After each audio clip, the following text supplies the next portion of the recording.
Hi மக்களே, மேக சந்தேசம் serial நம்மளுக்கு செவ்வாய்க்கிழமையும் புதன்கிழமையும் என்ன நடந்தது அப்படின்றத பார்க்கலாம். தாராவும் துருவும் டைனிங் டேபிளில் சாப்பிடும்போது துருவ் சொல்கிறாரு, நீ ககனை மறந்துருமா?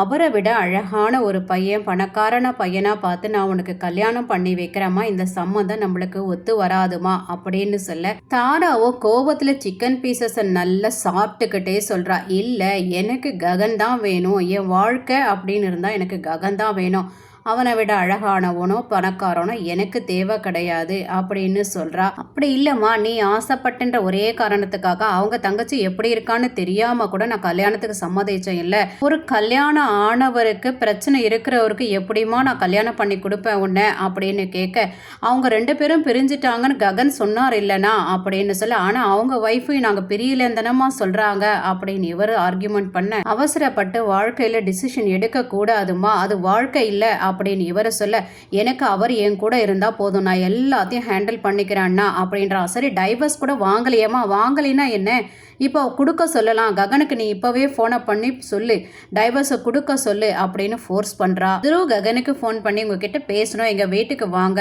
அப்படின்னு சொல்ல, ககனும் நான் வரேன் அப்படின்னு சொல்கிறாரு. ககன் பூமிக்காக வெயிட் பண்ணிட்டு இருக்கும்போது பூமி கொஞ்சம் லேட்டாக வரா. அவளை பார்த்த உடனே ஸ்டன் ஆகிட்டு அப்படியே நிற்கிறாரு. டக்குன்னு அவருக்கு அந்த வீடியோ ஞாபகம் வருது. அந்த கல்யாணத்தில் அந்த அபூர்வா காட்டின வீடியோ வந்த உடனே அப்படியே கிளம்பி போகலான்னு திரும்பி போகும்போது, பேசுறதுக்கு தானே வர சொன்னீங்க, என் மேலே இருக்கிற கோபத்தினால நீங்கள் போயிட்டீங்கன்னா செரியை வெளியில் கொண்டு வர முடியாது இல்லையா, செரியோட லைஃப்பை பார்க்க மாட்டீங்களா அப்படின்னு சொன்ன உடனே அப்படின்னு நிற்கிறாரு.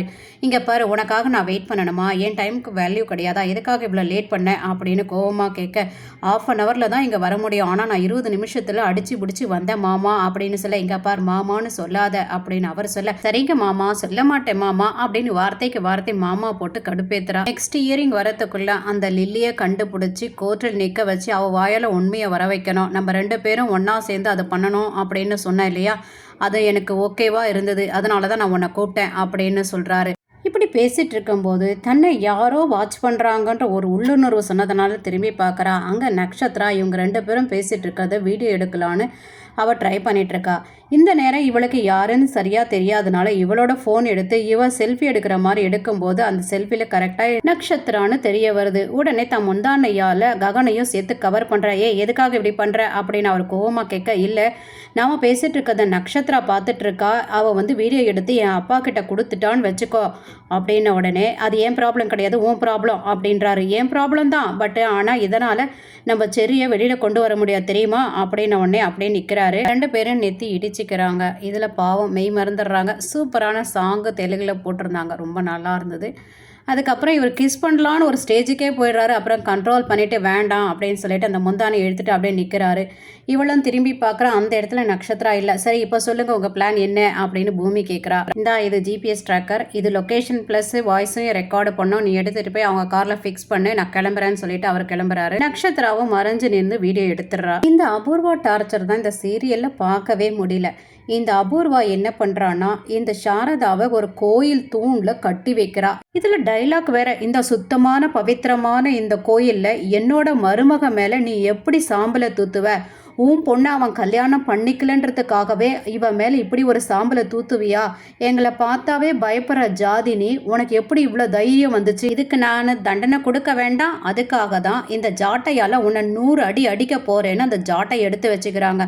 உடனே பிந்து அத்தை அப்படின்னு சொல்ல முறைக்கிறா. அவள் உடனே பயந்துடுறா. என்னடி அவன் மேலே உனக்கு இறக்கமா அப்படின்னு பிந்துவை பார்த்து கேட்குறாங்க அபூர்வா. இல்லை உங்கள் அப்பாவோட பொண்டாட்டின்றதுனால இறக்கப்படுறியா அப்படின்னு கேட்க, இல்லை பெரியம்மா இதை செய்யலை, இதை செஞ்சது அப்படின்ன உடனே சாரதா சொல்ல வேணாம் பிந்து அப்படின்னு தடுத்தாலும், இல்லை இது செஞ்சது பெரியம்மா இல்லை பூரி தான் அப்படின்றா. உடனே மீராவோ, இந்த கோயிலில் ஏன் குழந்தைங்களை அவமானப்படுத்த அவ யாரு அப்படின்னு கேட்குறா. அதே அறிவு இவளுக்கு இருக்க வேண்டாம், இந்த கோயிலில் சாரதாவை அவமானப்படுத்துறதுக்கு இவங்க யாரு. இந்த சாரதாவை பார்க்கும்போதும் எரிச்சலாக இருக்குது. இந்த அம்மா எப்போ பார்த்தாலும் அழுதுகிட்டே நிற்குது, எல்லாத்துக்கும் பயந்துக்கிட்டே நிற்குது. ஒரு ஃபோனை பண்ணி யாரையாவது வர சொல்லியிருக்கலாம், ககனையோ இல்லை பூமியோ வர சொல்லியிருக்கலாம். அண்ணி அந்த பூரிய சும்மா விடக்கூடாதண்ணி, இவளை விட 10 மடங்கு அவளை நாம அசிங்கப்படுத்தணும் அண்ணி அப்படின்னு சொல்ல, வேண்டாமா வேண்டான்னு சாரதா கெஞ்சுறாங்க. அவ சின்ன பொண்ணு, ஏதோ கோபத்துல பண்ணிட்டா, தயவு செய்து அவளுக்கு ஏதாவது தண்டனை கொடுக்கணும்னு நினைச்சீங்கன்னா எனக்கு கொடுங்க, நான் பொறுத்துக்கிறேன், நீங்க என்ன செய்ய சொன்னாலும் அதை நான் செய்யறேன் அப்படின்னு அழுதுகிட்டே இந்த சாரதா சொல்ல, அப்படின்னா உன் பொண்ணுக்காக என்ன சொன்னாலும் நீ செய்வியா அப்படின்னு அபூர்வா கேட்க, ஆமா செய்யறேன்னு சொல்றாங்க. அப்படின்னா உன் பொண்ணு இவங்க 2 பேரும் நல்லா இருக்க கூடாதுன்னு தானே சொல்லிட்டு போயிருக்கா, தூத்திட்டு போயிருக்கா, அதை நம்ம மாற்றணும். அதாவது நீ என்ன பண்ணுறனா, இவங்க 2 பேருக்கும் நீ தான் சாந்தி முகூர்த்தம் நடத்தி வைக்கிற, நீயே ஆசீர்வாதம் பண்ணி அவங்க கையில் டம்ளரை கொடுத்து உள்ளே அனுப்புகிற, இதுதான் உனக்கு தண்டனை.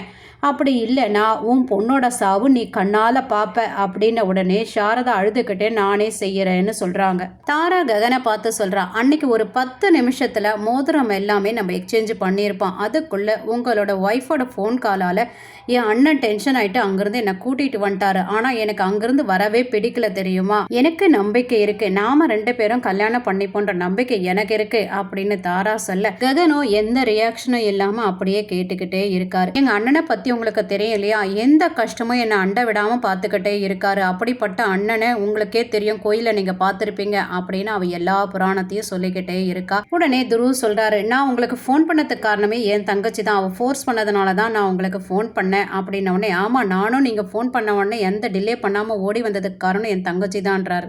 என் தங்கச்சி உங்கள் மேலே காதலை வளர்த்துக்கிட்டா, அவளுக்கு கல்யாணம்னா உங்களை தான் கல்யாணம் பண்ணிப்பேன்னு ஒத்த காலில் நிற்கிறா, என் தங்கச்சிக்காக நான் என்ன வேணாலும் செய்ய ரெடியாக இருக்கேன், ஏன் என் உயிரை கொடுக்க கூட நான் ரெடியாக இருக்கேன் அப்படின்னு ககன் சொல்ல, ககன் இப்படி பேசுறத அந்த தாராவால் ஏற்றுக்கவே முடியல. சொல்லுங்க, என் தங்கச்சிக்கும் உங்களுக்கும் கல்யாணம் நடக்கணும்னா நான் என்ன பண்ணணும்னு ககன் கேட்க, சிம்பிள், நீங்கள் டைவர்ஸ்க்கு அப்ளை பண்ணிடுங்க அப்படின்றாரு துருவ். ஷாக்கா எந்திரிச்சு நிற்கிறாரு. என்னாச்சு, உங்களுக்கு இன்ட்ரெஸ்ட் இல்லையா அப்படின்னு துருவ் கேட்க, இல்லை அன்அஃபிஷியலாக எனக்கும் அவளுக்கும் எந்த சம்மந்தம் இல்லைன்னு எனக்கும் தெரியும், அவளுக்கும் தெரியும், ஃப்யூச்சரில் எந்த ப்ராப்ளம் வரக்கூடாதுன்னு நீங்கள் சொன்ன ஒரே காரணத்துக்காக நான் வேணா டைவர்ஸ்க்கு அப்ளை பண்ணுறேங்கன்னு சொல்கிறாரு. சரி, டைவர்ஸ் வந்தவொடனே எங்களுக்கு இன்ஃபார்ம் பண்ணுங்க, கல்யாண ஏற்பாடுகள்லாம் நம்ம பண்ணிக்கலாம் அப்படின்னு துருவ் சொல்ல, சரிங்க அப்படின்னு அங்கிருந்து வந்துடுறாரு ககன். அபூர்வா நக்ஷத்ரா கிட்ட போன காரம் என்ன ஆச்சு, ஃபோட்டோ வீடியோ ஏதாவது எடுத்தியா அப்படின்னு கேட்க, எடுத்தேன்னு காட்டுறா. சரி மம்மி, இது உடனே அப்பாவுக்கு எடுத்துகிட்டு போய் காட்டட்டமா அப்படின்னு அவ கேட்க, வேண்டாம் வேண்டாம், உங்கள் அப்பாவுக்கு நம்ம மேலே எந்த சந்தேகம் வரக்கூடாது, பூமியை ஃபாலோ பண்ணி நம்ம இதெல்லாம் பண்ணுறோன்னு தெரியக்கூடாது, ஆனால் இந்த ஃபோட்டோஸ் எல்லாம் உங்கள் அப்பா பார்க்கணும், அதுக்காக நான் சீக்ரெட் மொபைலிருந்து அவருக்கு அனுப்புகிறேன்னு அனுப்புகிறாங்க. அதே சேம் டைம் சரச்சந்திரா அதை பார்த்த உடனே பூமின்னு கத்துறாரு. அப்பா அப்பான்னு ஓடி வர, அப்பான்னு சொல்லாதன்னு சொல்லியிருக்கல, சொன்னீன்னா கொன்னே போட்டுருவான், எதுக்காக அந்த ககனை போய் பார்த்த அப்படின்னு கேட்குறாரு. நான் பார்க்கலன்றா. ஃபோட்டோ காட்டுறாரு. ஒன்றும் தெரியாத அபூர்வா, என்னாச்சு மாமா அப்படின்னு கேட்க, உடனே இவர் அந்த ஃபோட்டோ காட்டுறாரு. என்னது, திரும்பவும் நீ அவனை போய் பார்த்துட்டு இருக்கியா, உங்கள் அப்பா கிழிச்ச கோட்டை தாண்டி போகிறது தான் உன் வேலையாடி அப்படின்னு அவ பங்குக்கு அவ கேட்க, அன்னைக்கு அவன் என்ன பண்ணா, உன்னை வீட்டை விட்டு துரத்துனா, நடு ரோட்டில் நின்றுட்டு இருந்த, என் பொண்ணுன்னு சொல்லிட்டு உன்னை கூட்டிகிட்டு வந்த, உன் மேலே பாசம் இல்லைன்னா கூட என் கடமையேன்னு சொல்லிட்டு உன்னை கூட்டிகிட்டு வந்து நான் இங்கே வச்சிருக்கேன், எதுக்காக இப்படியெல்லாம் பண்ணிக்கிட்டு இருக்க, நான் உன்னை எத்தனை முறை மன்னிச்சாலும் நீ மட்டும் கொஞ்சம் கூட மாறவே இல்லை, அவனை மட்டுமே எப்போவுமே நினச்சிக்கிட்டே இருக்க, அவனை நினைக்காத பூமி எனக்கு வேணுன்றாரு. நீ இதுக்கு மேலே திருந்த மாட்டேன்னு எனக்கு நல்லா தெரிஞ்சு போச்சு, இனி ஒரு நிமிஷம் கூட நீ இந்த வீட்டில் இருக்கக்கூடாது, வெளியில் போன்னு சொல்லி அந்த கையை பிடிச்சி இழுத்துட்டு வரும்போது, அப்பா நான் சொல்கிறது ஒரு நிமிஷம் கேளுங்கப்பா அப்படின்னு நான் கேட்க முடியாது அப்படின்னு சரச்சந்திரா சொல்ல, ப்ளீஸ் பான்னு சொல்லிட்டு ஒரு ஃபோட்டோ காட்டுறா. அந்த ஃபோட்டோவில் யார் இருக்கானா, நக்ஷத்ராவும் ககனும் மீட் பண்ணுற மாதிரி இருக்கு. இதை பார்த்த உடனே, இல்லை இது பொய், நான் அவனை போய் பார்க்கவே இல்லை அப்படின்னு நக்ஷத்ரா சொல்ல, இதே தானே அப்பா நானும் சொல்லிட்டு இருக்கேன், நான் போய் அவரை பார்க்கவே இல்லைப்பான்னு பூமி சொல்கிறா. பாருங்கப்பா, ஜஸ்ட் இந்த ஃபோட்டோ வச்சு என் மேலே சந்தேகம் பட்டுட்டீங்க, உங்களுக்கு யார் அந்த ஃபோட்டோ அனுப்புனாங்களோ அவங்களே தான் எனக்கு இந்த ஃபோட்டோ அனுப்பியிருக்காங்கப்பா அப்படின்னு சொல்ல, நான் போய் அவரை பார்க்கவே இல்லை அப்படின்னு நக்ஷத்ரா சொல்ல, அது எவ்வளோ உண்மையோ அதே உண்மை தான் நானும் சொல்கிறேன், நானும் அவரை போய் பார்க்கல அப்படின்றா. உடனே கோவப்பட்ட அபூர்வா, அவள் போய் பார்க்கவே இல்லை அப்படின்னு கத்த, உடனே கேபி, பூமி கூட போய் பார்க்கலன்றாரு. பாருங்கப்பா, யாரோ ஒருத்தர் தான் அக்கா தங்கச்சிக்குள்ள சண்டை வர வைக்கணும், இந்த குடும்பத்தை பிரிக்கணும்னு யாரோ நினைச்சுதான் இந்த போட்டோங்களை அனுப்புறாங்கப்பா அப்படின்னு இவ பூமி சொல்ல, சரி இனிமையாவது ஜாக்கிரதையா இருங்கன்னு சொல்லிட்டு சரச்சந்திரா போறாரு. கேபி கூட பாத்துக்கோமான்னு பூமியை தட்டிட்டு போறாரு. என்னடி நல்ல பிளான் பண்ணிட்ட போல இருக்கு அப்படின்னு அபூர்வா கேட்க, நான் மாட்டிப்பேன்னு நினைச்சியா சித்தி அப்படின்னு, சித்தின்னு கூப்பிடாது எனக்கு எரிச்சலா இருக்கு அப்படின்னு அவங்க சொல்ல, எனக்கு கூட எரிச்சலா இருக்கு சித்தின்னு கூப்பிடுறதுக்கு, என்ன பண்றது, எங்க அப்பாவோட 2வது ஒய்ஃப் ஆச்சு சித்தி அப்படின்ன உடனே, நான் அப்படி கூப்பிடக்கூடாதுன்னு நீ நினைச்சினா எங்க அப்பா விட்டுட்டு போயிடு, நான் கூப்பிட மாட்டேன் அப்படின்னு உடனே டென்ஷனோட கோவத்தோட பத்ரகாளி மாதிரி நிற்கிறாங்க அபூர்வா. இதோட இந்த எபிசோடு நான் முடிக்கிறேன். ரிமைனிங் இருக்கிறத நாளைக்கு பார்க்கலாம். தேங்க்யூ ஃபார் வாட்சிங்.